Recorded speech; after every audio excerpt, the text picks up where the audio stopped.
Olá, Marcelo, tudo bem? Olá, Alberto, tudo bem? Como vai? Tudo bem.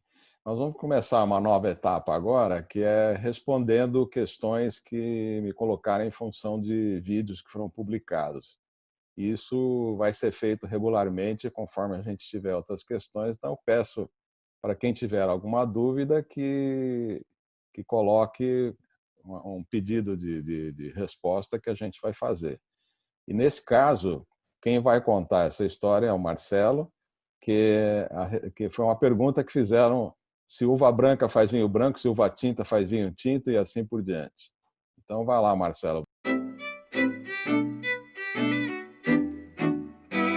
Gosto é de apreciar um bom vinho. E leio bastante porque vinho está sempre associado à história, né? Claro. Então, a conta pergunta, Alberto, é o seguinte: você pode fazer o que dá cor ao vinho, na verdade, é o contato do suco, da polpa da uva com a casca. Em geral, uvas brancas dão vinhos brancos e uvas tintas com casca escura geram vinhos tintos. Mas, obviamente, existe toda a regra, várias exceções. O que acontece? Na confecção do vinho branco, normalmente o cacho da uva, ele é desengaçado, né, tirado os cabinhos, e os baguinhos de uva, eles são prensados, normalmente com uma prensa pneumática, e esse resultado dessa prensagem, ele é filtrado e passa para os tanques ou para o recipiente onde é feita iniciada a fermentação do vinho. Tá? Então, é extraído o suco da uva branca. A partir desse suco se inicia o processo de fermentação. No caso da uva tinta, ela também sofre um desengace, na maioria dos casos. Existem também exceções, mas na maioria dos casos ela sofre o desengace. A uva também é prensada, só que a casca da uva é deixada, a casca e semente é deixado junto do suco da uva. E isso passa para os tanques, seja inox, concreto, e se inicia o processo de fermentação. Em geral, a maioria das uvas de casca escura, né, das uvas tintas, apesar da casca ser escura, a polpa é branca. Você extrai o suco dessa uva, é um suco claro. Obviamente existem exceções, por exemplo, como a Alicante Bouschet. A Alicante Bouschet é uma uva que é do tipo que a gente chama de tintureira, que são uvas que a polpa também tem tingimento, também tem cor escura. Existem outras uvas tintureiras. Você pode pegar uma uva tinta, deixando com a casca, o tempo do contato do suco da uva durante a fermentação com a casca vai extrair uma série de características da casca, uma série de componentes químicos da casca, por exemplo, a ácido tartárico, né? Extraído da casca e acaba atingindo o suco da uva. Mas nada impede de você fazer um vinho branco de uva tinta. É só você espremer a uva e não deixar em contato com a casca. São chamados, na França, são chamados blanc de noir. Você tem blanc de noir, vinhos brancos feitos de uva tinta, não só na França, existem em vários lugares do mundo. Inclusive, ano passado, em viagem, eu tive a oportunidade de provar um vinho italiano branco feito de Merlot. Quer dizer, uma uva tinta elaborando um vinho branco. Tá? Mas isso é muito, muito fora do comum. Né? Mas você também pode, numa uva branca, deixar mais tempo em contato com a casca. Você pode não filtrar. E aí você tem mais coloração na casca.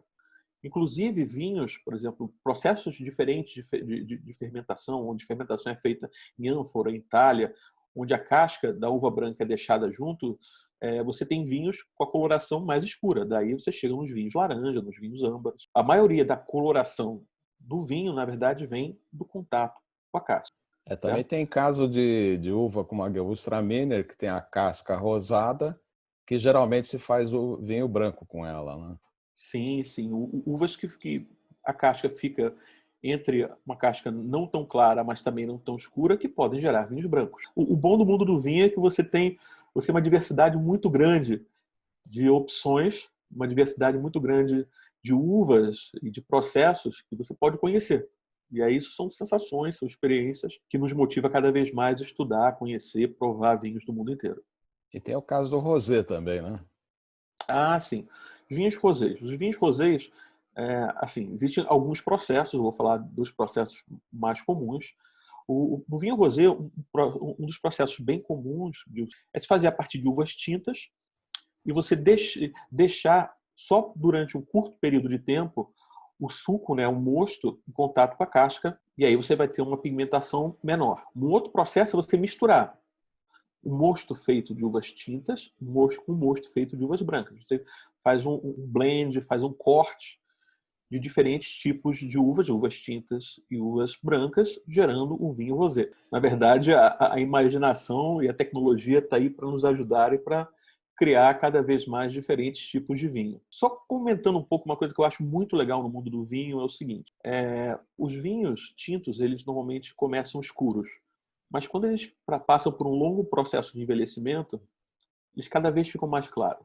E os vinhos brancos começam geralmente muito claros, mas também aqueles que têm capacidade de um longo envelhecimento acabam tendendo para uma cor mais escura.